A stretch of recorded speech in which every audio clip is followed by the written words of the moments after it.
So this is the second and last of the short referee papers in a sequence of referee papers. And Maximilian Golla on analyzing 4 million real-world personal knowledge questions. Thanks, Frank. Hello. So my first question is, have you ever forgotten your password? I'm pretty sure some of us did. In the case one can no longer recall the password, one is usually challenged to answer some security questions instead. Those security questions typically refer to the personal memory of the user, as they need to be memorable over longer time frames. Thus we call them personal knowledge questions. In a recent project we analyzed 4 million real-world personal knowledge questions of a data set that is in contrast to previous work publicly available. So before I start, I want to give a short introduction to recap and to agree on some common language what fallback authentication is. And for those of you who are bored, they can enjoy those adorable kittens, which should be mandatory at every Passwords presentation. Right? And for all the others, I want to give a short introduction to fallback authentication. So fallback authentication is used to regain access if the primary means of authentication is lost. So you have forgotten your password and need to access a service. There are different kinds that can be used. For example, as we heard yesterday from Facebook, the out-of-band communication via email or SMS. Sadly, this is not always applicable. Just the case you want to access an email provider and have forgotten the password for it. Or in my case here in Cambridge, there's transport issues. I don't have access, for example, to receive an SMS or an email. And in the case of our data set, there might be privacy issues. You don't want to hand out your mobile phone number or email address. Then there are those personal knowledge questions we want to hear about today, and there's already known that they're rather insecure because the answers can be guessed. And there, of course, are alternatives which should be more secure, like vouching systems, preference questions, and there are even implicit memory-based solutions. Fallback authentication is quite different to primary authentication in terms, for example, of memorability. They need to be longer or not memorable in the case of out-of-band communication. There's heavier rate limiting applied to it. And sometimes in the case, for example, of trusted contacts, you even have to wait 24 hours before you can authenticate. So the time required to authenticate and the rate limiting is quite different to primary authentication.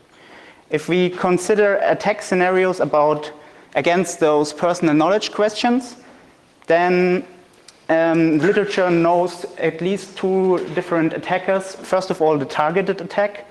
We have heard of it before. There are prominent examples like the wired outer Matt Honan, who got hacked by the use of the personal knowledge questions or the security questions that were in place at Amazon. The attackers used those information to hack the personal knowledge questions of Apple's iCloud service. And this way they get access to his account and deleted his computer and everything. And there's this trolling attacker who just tries to attack any possible accounts. He guesses based on population-wide statistics and simultaneously attack many accounts. So he really doesn't care which account to attack, just as much as possible. And there's an in-depth analysis from this year about real-world personal knowledge questions, which is based on the work of Ellie Burstein at Google. However, this data set is not publicly available, so no one can reproduce the results. In our paper, we considered the attacker model of a statistical guessing attack. So we don't have any specific knowledge about the specific user. And we consider an ideal attacker who knows an approximation of the distribution of the answers. So our security analyst considers the lower bound or gives a lower bound security because in practice, a real-world attacker only have a rough approximation of the distribution of the answers. This gives us the security against 2 kinds of attacks. First of all, online guessing attacks, where you contact the server And second, offline guessing attacks, where you try to, for example, attack a hashed file which is on your local hard disk and you are only limited by your computational power. And if we consider those online guessing attacks, we have a nice metric. In this example, this lambda 1 value you can see here, it just states that you're allowed to make one single guess against the service, and then you proceed to the next user.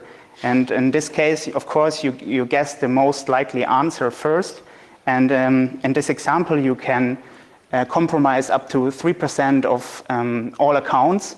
So the lower this number is, the more secure or the more resistant you are against online guessing attacks. And in the offline guessing attack scenario, you calculate the partial guessing entropy, also known as alpha guesswork. And in this case, the security is given in bits, so the higher this number is, the better.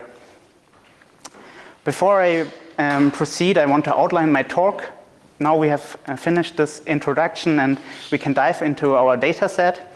After this, I will explain something about robots in this data set and finally state the results. So the data set we considered was from a dating website that opened in 2002 and had 37 million users.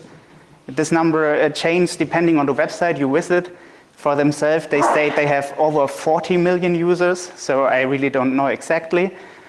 They had a server breach in July, and the attackers leaked the data they obtained in this breach in August via BitTorrent, and it contained the databases, the source code of the website, credit card transaction logs, and even the inbox of the CEO. So pretty huge leak. It was over 20 gigabytes. However, we only considered a single table of this leak. All the other files were deleted and not used. This file is called member table, and you can see in the table here on the slide, we only used these two columns called security questions and security answers.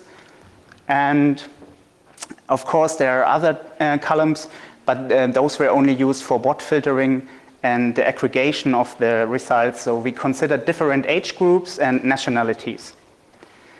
The question arises who was affected by this leak.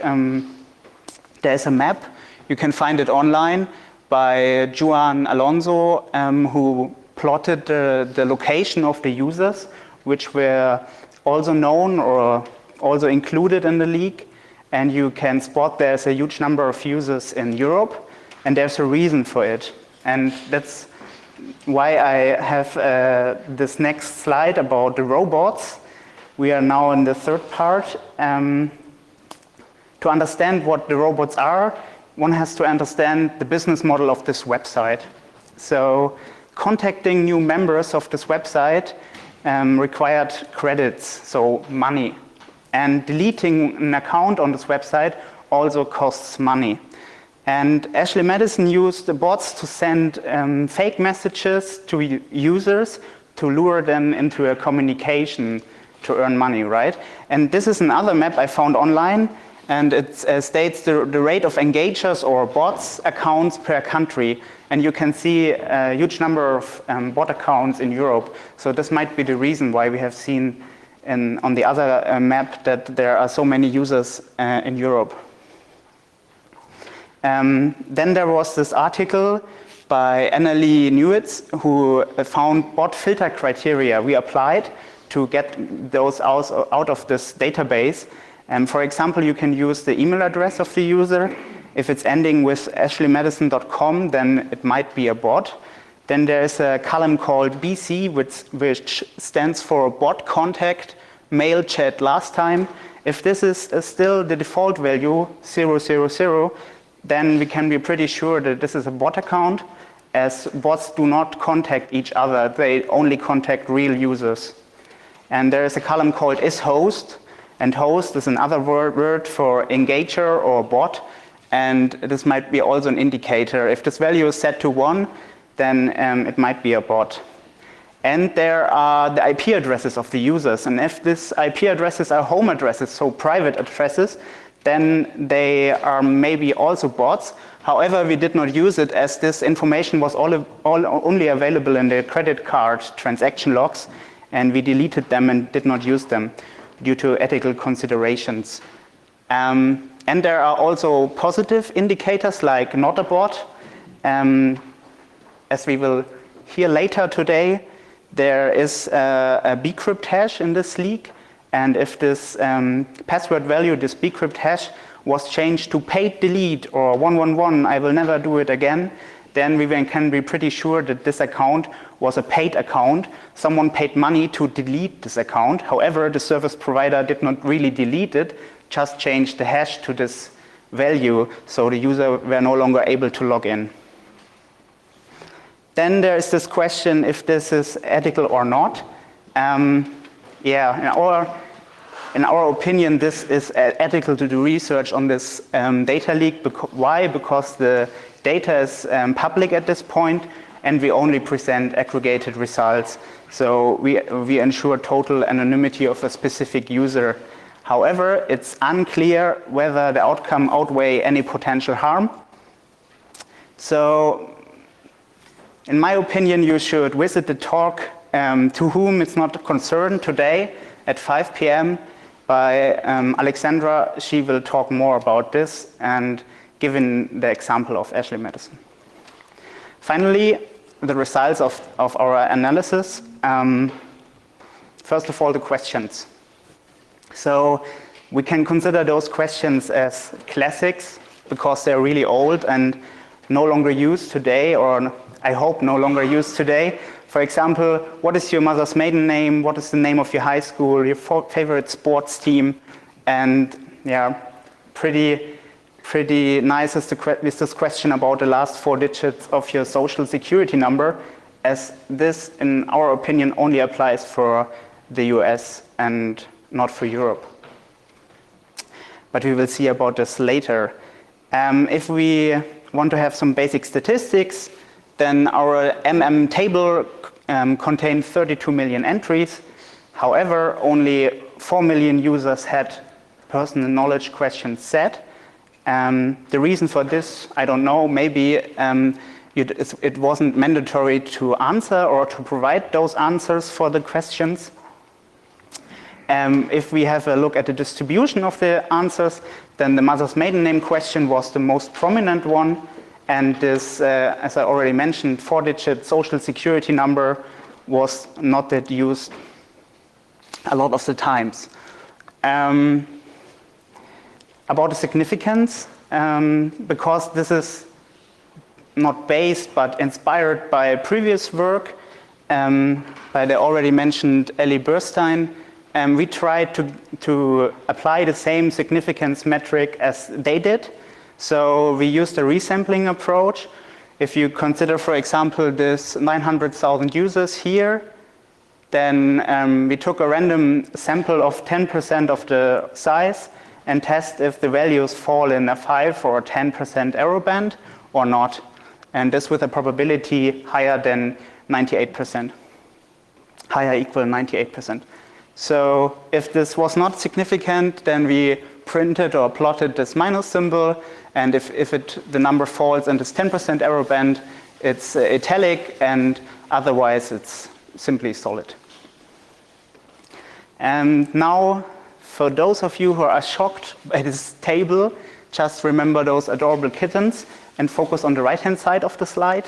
And for all others, this table is important because it provides some context, and context is important to understand these numbers. So if we have a look at the lambda 1 value, which states that you are only allowed to make one single guess in an online guessing scenario, I highlighted those cells which are important. So you can see it here, here, here. Then we can see this number is pretty consistent over all questions. So the difference in questions cannot be seen if you only have one single guess. However, if you consider the lambda 10 value, which states that you're allowed to make up to 10 guesses then we can see that the sports team question is very weak. Like if you're allowed to make 10 guesses against the site, and for any user you can compromise 20%, nearly 20% of all accounts. And what about the difference in nationality? So the origin of the user influences the questions, not all of them, but for example the sports question. So the Canada's sports teams are easier to guess than the US ones. And we also see this for the offline guessing resistance, which is not plotted here. And in this leak we found a lot of fake social security numbers. So the most popular answer, which might be a correct social security number, is 1234. However, it occurred in not 0.01% of the cases, but in 2.23% of the cases. So it must be a reason for that. Maybe it's fake. The users were not honest. And also popular answers are 000, 1111, or 6969. And the difference in age, we can say that the age of the user influences the security of the answers only a little. And here again, the sports team question, we can see that with increasing age, the answers are easier to guess. And yeah, we don't know the reason for that, but this is something which we found in the data set. And to have a comparison, so all those security or personal knowledge questions slightly more secure than a real-world 4-digit PIN that were obtained from an iPhone. However, they are all, of course, less secure than passwords or random PINs. Yeah, so the takeaway of this is personal knowledge questions only offer a low level of security. Security depends on the age and origin of the user, and the sports team question isn't a great personal knowledge question at all. So if you have any questions, feel free to ask them now. Thank you.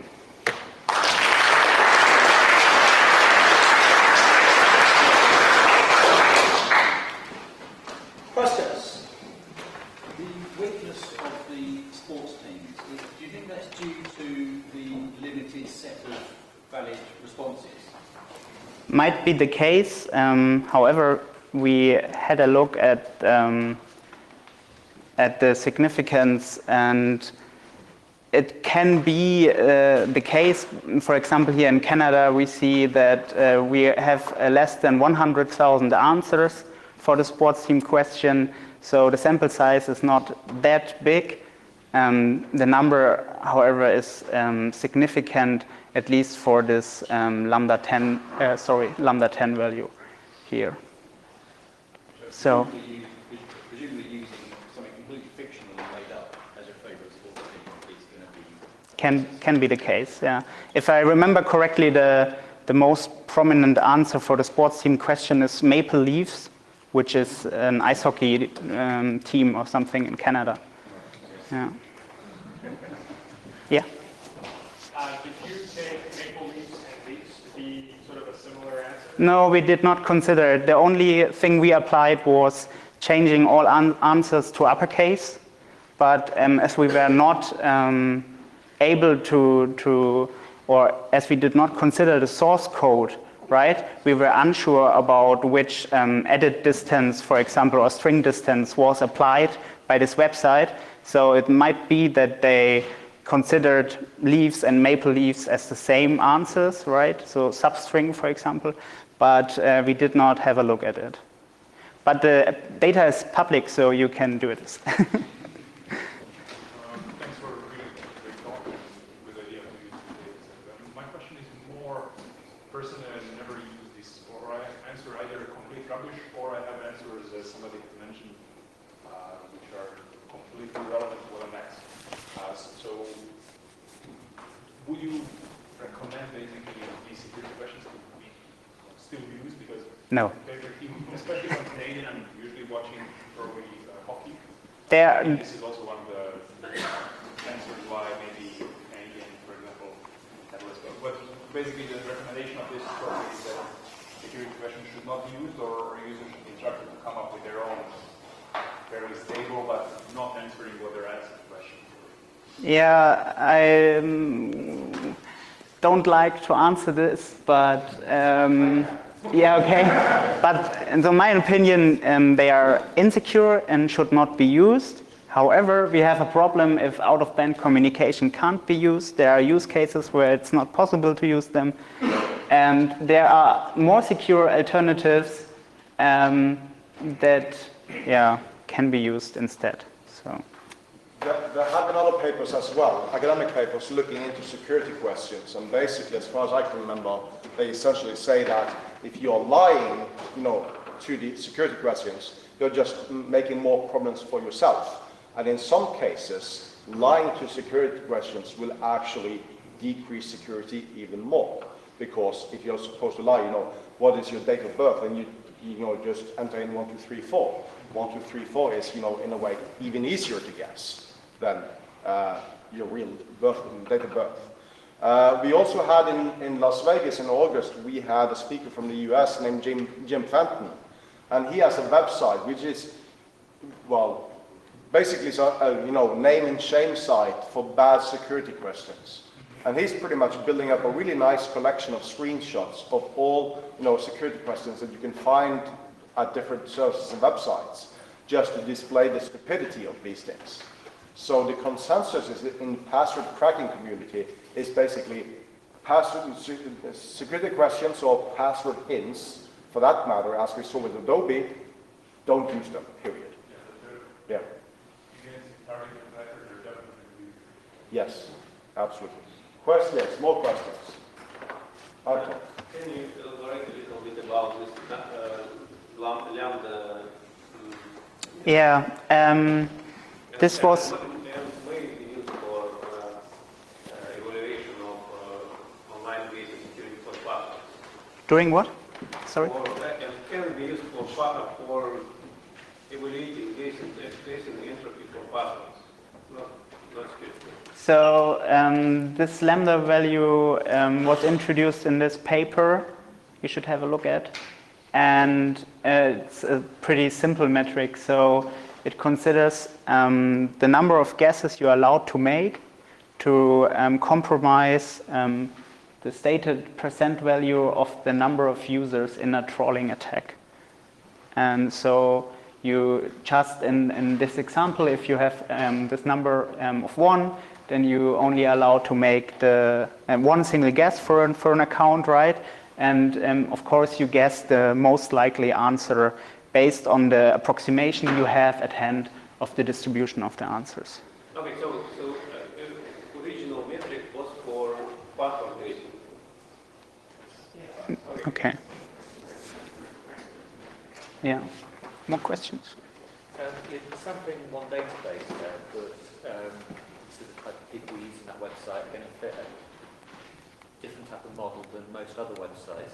Do you think you might get different results from, let's say, the passwords used, or password reminders on an email system, for example? I don't think so, because there is this paper from this year, and they more or less found the same results. So nationality influences and the age influences, and there are questions that are more secure and less secure, and questions that are more usable and less usable. So I don't think that the service which is analyzed influences the answers that much. Of course, there might be a difference between an important service and a less important service, but I don't know. Yeah. For security questions, I'm a little bit unsure about that. But when it comes to passwords themselves, we do know that the type of service you're using will influence your choice of passwords. I call them service-specific passwords. Like with Ashley Madison, some of the most common passwords found were fuck you and fuck me. I call that service-specific passwords. So, more questions? Okay, well done. Thank you, Maximilian.